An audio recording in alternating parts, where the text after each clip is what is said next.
Hello, everyone, and welcome to That 80s Child, the Generation Y. And my name is Gabrielle. Today, we're going to talk about Saturday morning cartoons or kids' TV shows from when we were little and all the way up to now.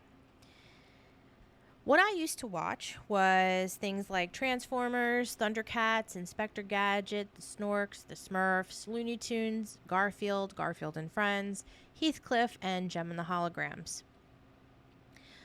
As I got a little bit older, my brother was born in 1989, so we ended up starting to watch things like Ninja Turtles, Gummy Bears, Muppet Babies, The World of Richard Scarry, SpongeBob in 1999. I still watch SpongeBob.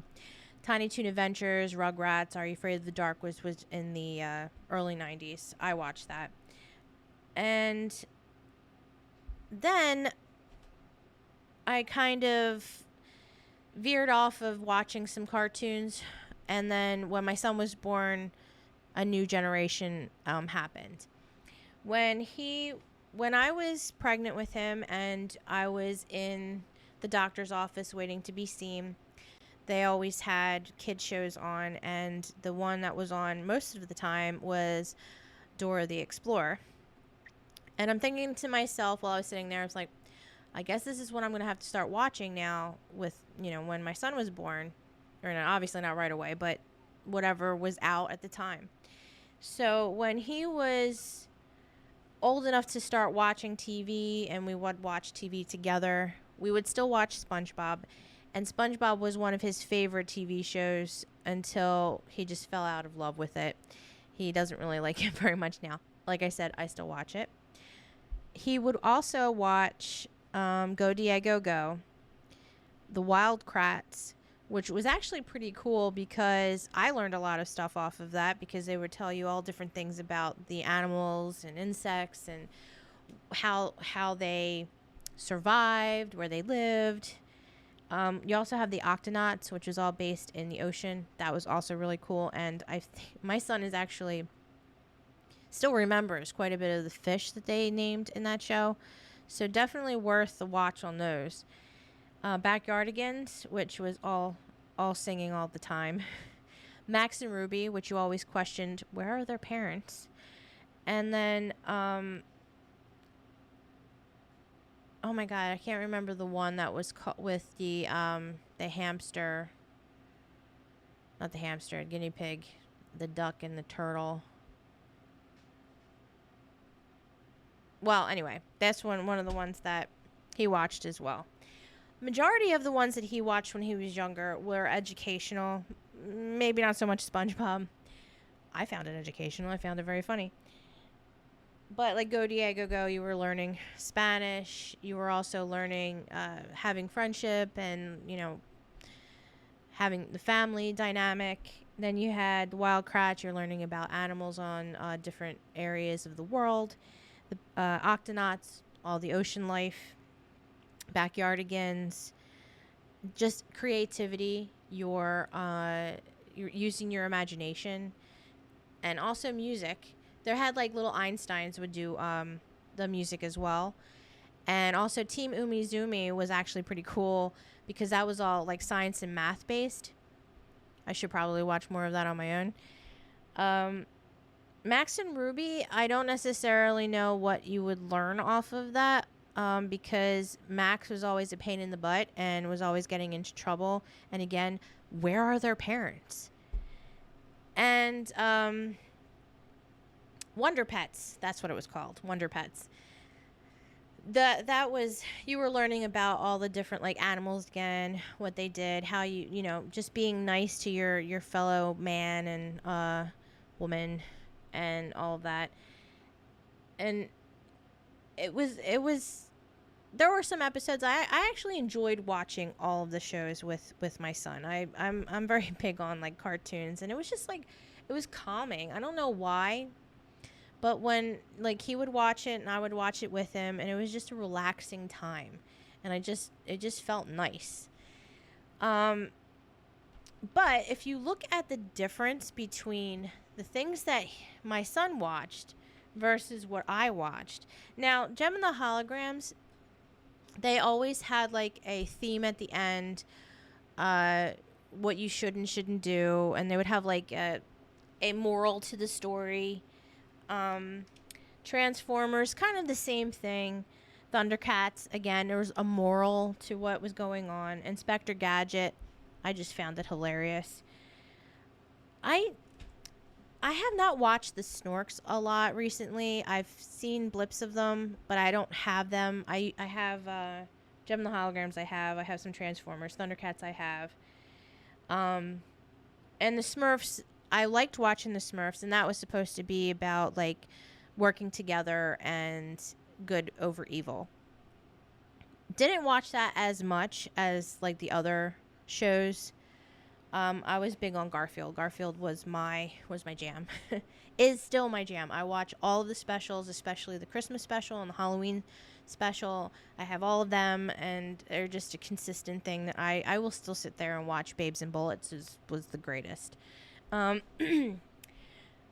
there's Heathcliff. I forgot about that one. Heathcliff. And Looney Tunes. I still watch Looney Tunes. I know that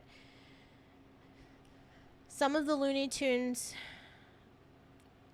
baseline, I know that they have like warnings on them now. Like I know Disney will post warnings on even the Muppet Show because, you know, of the time things were different. I get it. I just think that, yes, okay, if you want to have a sit down and talk with your child about why this isn't good anymore, but I still don't think you should take away from the shows that were out there and that are still great and still classics. But you can see the difference in how, like, there was a moral to the story, but it was mainly for entertainment and for just getting your attention, just wanting to sit down and have some fun. And the shows that, like, my son had to grow up with, even though I did get him to watch a lot of these other old shows of mine, even Gem and the Hologram.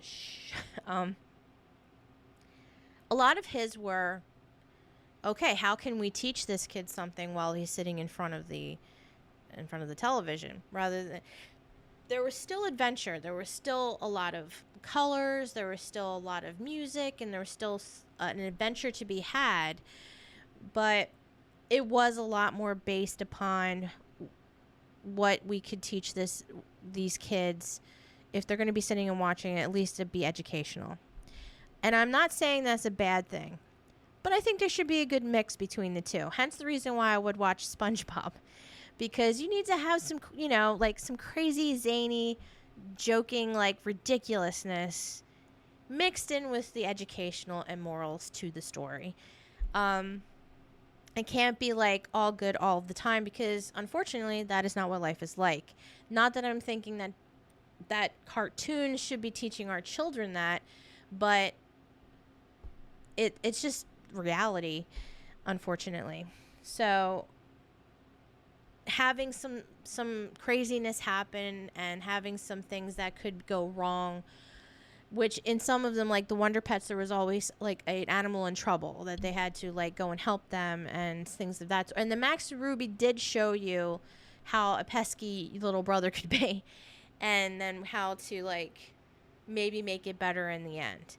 But again, that's not always reality either. Sometimes it doesn't always end good.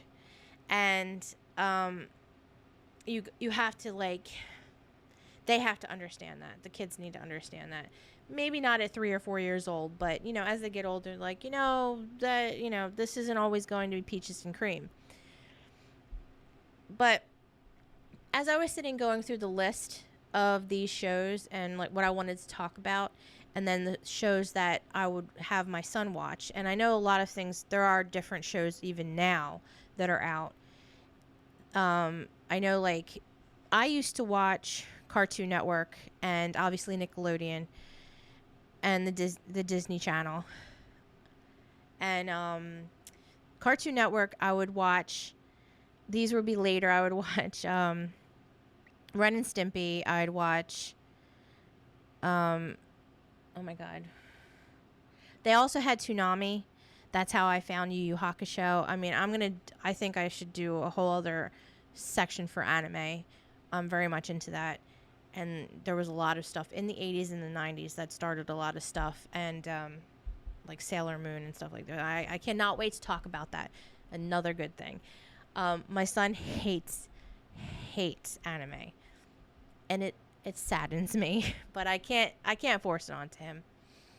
What I have forced onto him is the Monkeys show that I have all on VHS, and I also have on DVD, but he actually enjoys that. So check it out, watch it with your kids. They're awesome. But for like in the 90s, I would still watch cartoons. I would watch Johnny Bravo, and I would watch, like I said, Ren and Stimpy. Are You Afraid of the Dark?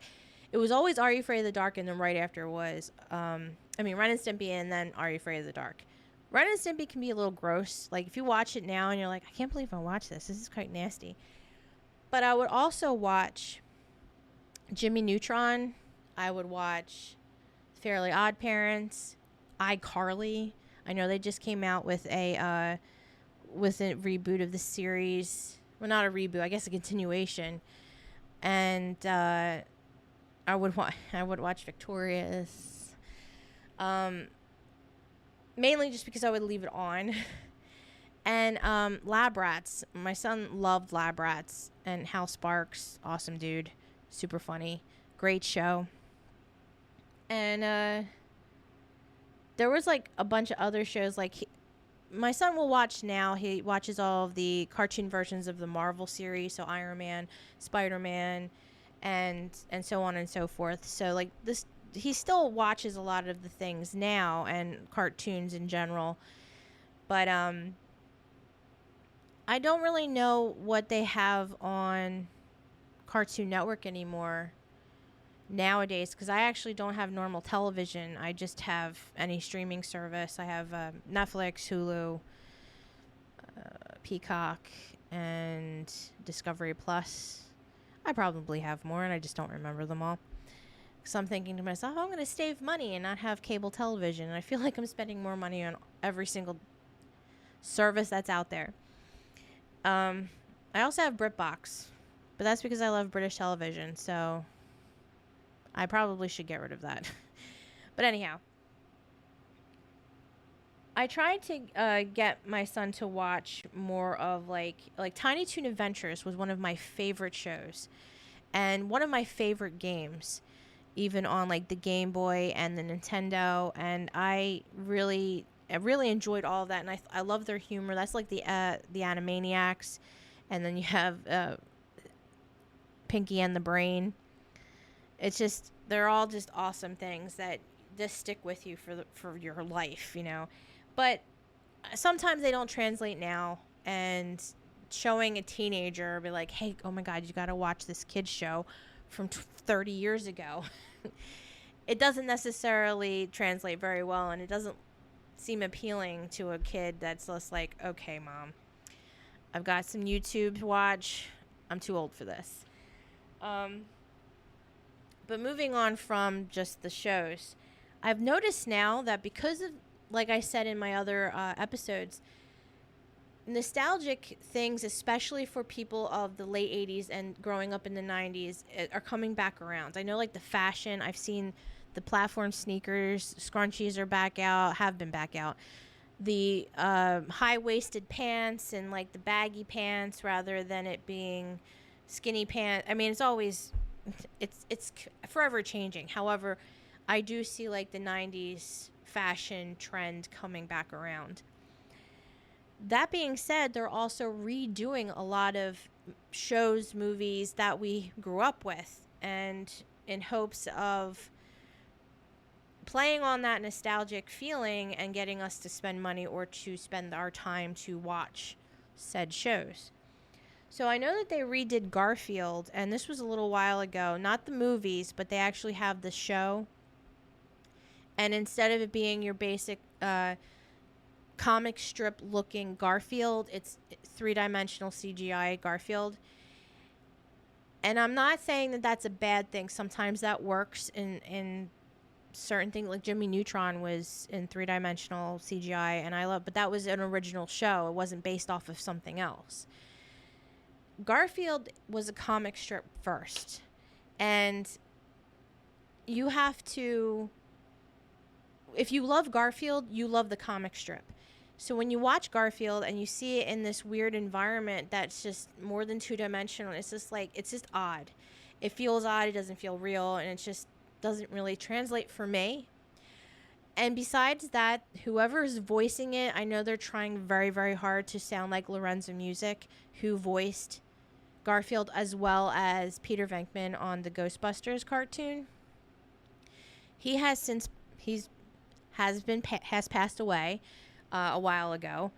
Therefore, it's not his voice anymore. And I feel as though that Garfield and Friends, all of his specials, the cartoon strip, leave it. Just leave it the way it is. Let us enjoy the nostalgic things of it. Rewatching the old shows. And then just leave it at that. There's no need for you to redo it. Same goes for Rugrats. I loved Rugrats when I was younger. I loved the movies. I also loved the Wild Thornberrys.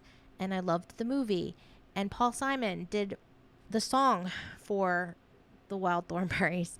And Tim Curry was the voice of Nigel Thornberry. How can you go wrong? I'm glad they're not redoing that.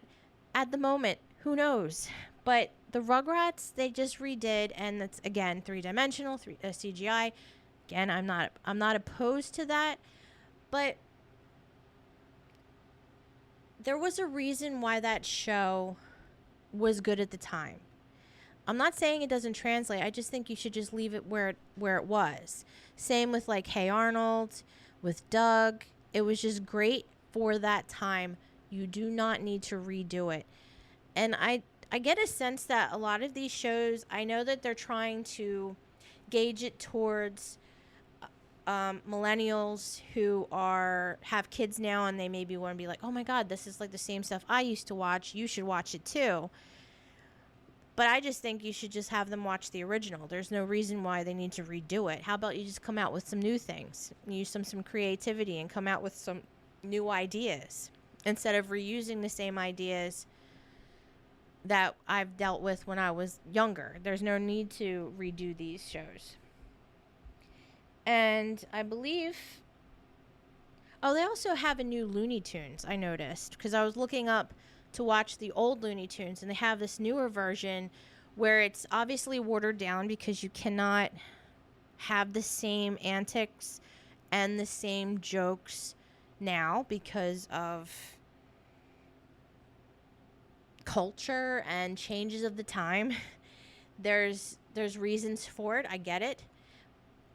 Therefore, just don't make it. The reason why Looney Tunes was great then is because that's what it was like in that time. Leave it where it is. There's no need to bring it forward. Just let alone. Last but not least, I want to discuss, and I know anybody who knows me, I've said my piece about it when it came out. But Jem and the Holograms, the movie. I don't think there's a word in the English dictionary that can express how much I loathe that movie. That show was the epitome of the 80s. That was my childhood. I was 6 years old and I was, right at the end of the 80s, and that was my cartoon. That were my people.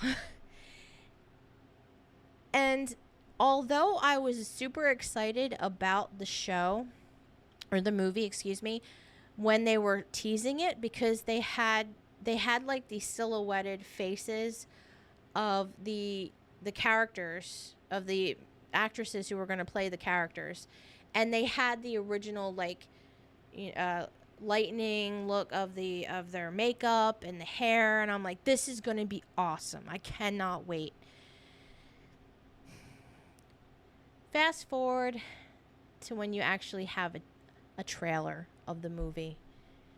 And it turns out it's just a person who is in a YouTube video that you cannot see, so that she's like hiding herself because, She doesn't want people to know about, like, her abilities. And then she gets famous. And, like, goes viral. I understand that today's world is about social media and how would someone get so popular, and maybe music industries are not as big as they were in the 80s and as strong as they were in the 80s. But if you are advertising towards the people who grew up with Jem and the Holograms, then you could have just left it the way exactly it was and we would have understood. And I think you should have tapped into the original singer who voiced and sung for Jem and Jerrica. And I think you should have not had Synergy so poorly represented in the movie. Now I get everything's like with the whole gender bending thing. Erica was Eric in the television cartoon. It was Eric. It was a guy. In the movie, it was a woman. That I didn't care too much. I didn't care about that part of it. Like, you could easily just have changed some certain things. But what happened to Starlight House? What happened to all of the other things that, like, there was just so much that you could have gotten. There was so much content that you could have used, and you didn't. And I mean no disrespect to the actresses, but no. Just no. It was horrible. So bad. And I'm so glad that it got crap reviews, because it deserved more crap reviews than it even got. And I still feel very strongly about this.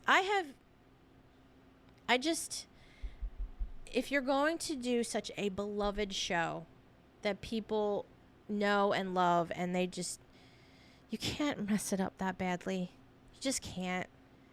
And try and get away with it. Like, no, just let's pretend it never happened, and maybe we can redo it. Maybe if I become famous off of this podcast, or I publish a book and I get, like, very popular and have a lot of money, I am going to redo that damn show, and I'm gonna do it well.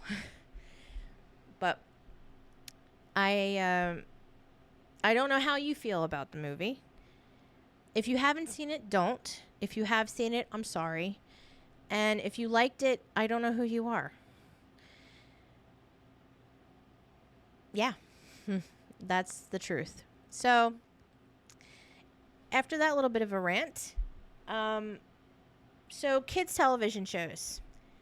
They were awesome when we were little. And I think we should have a little bit more of, like, those types of shows out now, mixed and mingled with the educational shows that my son was raised on, because some of them were awesome. Like I said, Octonauts, I loved. Wildcrats, again, loved it. And, just keep SpongeBob. SpongeBob's been out for, like, a very long time. I remember 1999. I remember when it was advertised to first come out. I was out in the living room, and they're like, new television show, SpongeBob SquarePants. And they were like, the trailer was running all the time. And it was the same time when Eiffel 65 was coming out they came out with their Blue Dabba Dee video. And that was played constantly on Nickelodeon. Loved it, still do. And SpongeBob trailer was on there too. And I was just like, I'm watching that. And I did, and I do. There's also the Under Years that is out now. I actually watched 2 episodes of that. It's not too bad, but I prefer the original. But it is still funny. So I suggest you check it out. If you haven't seen any of the original shows, like Thundercats or Inspector Gadget or Snorks and Heathcliff, I mean, if you grew up around the same time as I did, you know them. But if not, definitely check them out. They might seem a little dated, but they're still awesome. They're still worth the watch.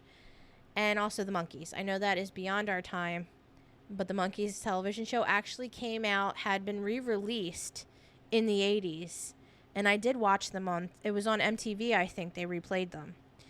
And I remembered watching them. So when I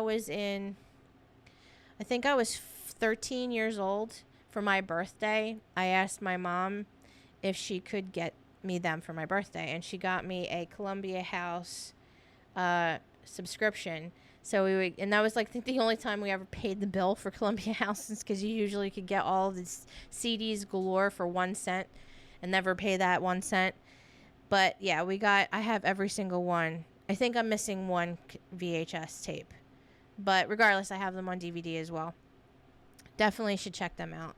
So technically, I guess you can classify that as like within the 80s, because they were replayed, because they did a resurgence back in the 80s. They did a reunion tour back then. I actually have a poster. The reason why I know all of this is because I'm a big fan of the Monkees. My first ever concert was the Monkees. So I told you I might be an 80s child, but I love a lot of stuff from the 60s too. Paul Simon's my favorite songwriter, so Simon and Garfunkel love them. So I can definitely go beyond the 80s if needed. But I hope you enjoyed this episode, and I'm sorry for my little rant about Jem and the Holograms, but seriously, horrible movie. And I hope you will check out my other episodes in this series. I'm not entirely sure whether or not I'm going to be doing a series or just going to be a consistent flow of episodes. I'm not entirely this is new to me, so I'm not entirely sure how I'm going to do it. But in the interim, here they are, and I hope you enjoyed this one, and I hope you subscribe or sign up through my website to let you know when I have uploaded any more podcasts or also posted more to my blog. Please check it out. It's GabrielleCataldi.com, and I also have my podcast on there, and it will be on Spotify if not already. And please tell other people that you think might enjoy this. And like I said, I will be having other people and guests on, so it's not just me that you're listening to all the time. I'm not entirely sure who I'm going to get on. I know that I'm going to have my son, just to get a little bit of his side of the story of things, and having to grow up with an 80s mother and a millennial as their mom, and going into possibly getting my mom to talk about stuff as well, because she loves to talk just like myself. And I hope you enjoy, and I hope you will want to listen to more. So this is Gabrielle Cataldi, and we are listening to That 80s Child, the Generation Y, signing off.